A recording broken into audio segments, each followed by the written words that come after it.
Dear students, Hindi tips and ട്രിക്സിൻ്റെ പുതിയൊരു വീഡിയോയിലേക്ക് എല്ലാ കൂട്ടുകാർക്കും സ്വാഗതം. ഈ വീഡിയോയിൽ മിസ് ഗുദ്സെ പ്യാർ എന്ന കവിതയുടെ ആശയമാണ് നിങ്ങൾക്ക് പരിചയപ്പെടുത്തുന്നത്. നിങ്ങൾക്കറിയാം, ഒരു കവിതയുടെ ആശയം എഴുതുമ്പോൾ അതിനകത്ത് കവിയുടെ പേര് നിർബന്ധമായിട്ടും എഴുതണം.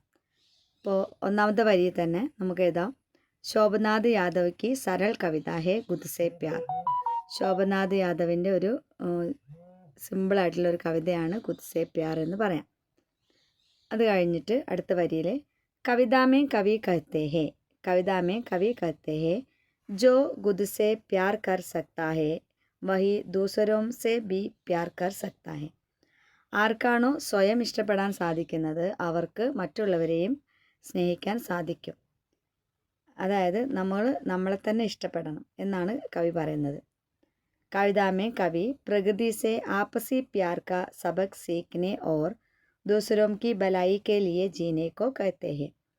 കവിതയിൽ കവി പ്രകൃതിയിൽ അവർ പരസ്പരമുള്ള സ്നേഹം പഠിപ്പിക്കുന്നത് പോലെ തന്നെ നമ്മളോടും മറ്റുള്ളവരുടെ നന്മയ്ക്ക് വേണ്ടി ജീവിക്കാൻ വേണ്ടി പറയാണ്. അതിന് എക്സാമ്പിൾ കൊടുത്തത് സൂരജ് അപ്നി ആഗ് സെ, അല്ലേ? സൂരജിന് തൻ്റെ പ്രകാശത്തെ ഇഷ്ടമായതുകൊണ്ടാണ് സൂരജ് ആ പ്രകാശം മറ്റുള്ളവർക്ക് നൽകുന്നത്. അതേപോലെ പേട്, അല്ലേ? ദരക്ത് അപ്പിനി ഫൂൽ സെ, ദരക്തിന് തൻ്റെ പൂവിനോട് വളരെ ഇഷ്ടമാണ്, അതുകൊണ്ടാണത് ദുനിയാ കോ ബി ദേ സക്തേ എന്ന് പറഞ്ഞ് ലോകത്തിനും അത് നൽകാൻ സാധിക്കുന്നത്. അതുപോലെ തന്നെ മേഘ്, അല്ലേ? ബാദൽ അപ്പിനി പാനി സെ, ബാദലിന് തൻ്റെ വെള്ളത്തിനോടും വളരെ ഇഷ്ടമാണ്, അതുകൊണ്ട് അത് ലോകത്തിനും, അതായത് ജനങ്ങൾക്കും നൽകുന്നു, പ്രകൃതിയിലേക്ക് നൽകുന്നു എന്നാണ് പറയുന്നത്. അപ്പോൾ അതേപോലെ തന്നെ നമ്മളെ ഇഷ്ടപ്പെട്ടാലാണ് ഗുദ്സെ പ്യാർ കർ സക്തേ ഹേ തോ, നമ്മളെ ഇഷ്ടപ്പെട്ടാലാണ് എന്ത് ചെയ്യാൻ പറ്റുക, നമ്മൾക്ക് ആ സ്നേഹം മറ്റുള്ളവർക്കും നൽകാൻ സാധിക്കുകയുള്ളൂ എന്നാണ് കവി ഈ കവിതയിലൂടെ പറയുന്നത്.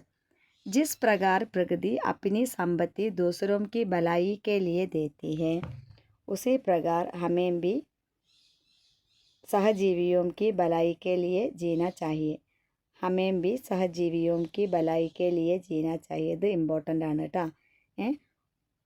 നോക്കൂ, ജിസ് പ്രകാർ പ്രകൃതി അപ്നി സമ്പത്തി ദൂസരോं की भलाई के लिए देती है. എപ്രകാരമാണോ പ്രകൃതി തൻ്റെ സമ്പത്ത് മറ്റുള്ളവർക്ക് വേണ്ടി നൽകുന്നത്, അതേപോലെ ഉസി പ്രകാർ ഹമേം ബി സഹജീവിയും കി ഭലായി കെ ലിയെ ജീന ചാഹിയെ, നമ്മളും മറ്റുള്ളവർക്ക് വേണ്ടി, അതായത് സഹജീവികൾക്ക് വേണ്ടി നന്മ ചെയ്ത് ജീവിക്കണം എന്നാണ് കവി ഈ കവിതയിൽ പറയുന്നത്. ഓക്കെ, അപ്പോൾ ഈ ഒരു കവിതയുടെ ആശയം ഷുവർ ക്വസ്റ്റ്യൻ ആണ്. നിർബന്ധമായിട്ടും നല്ല വൃത്തിയായിട്ട് പഠിച്ചിട്ട് പരീക്ഷ എഴുതാം കേട്ടോ. All the best.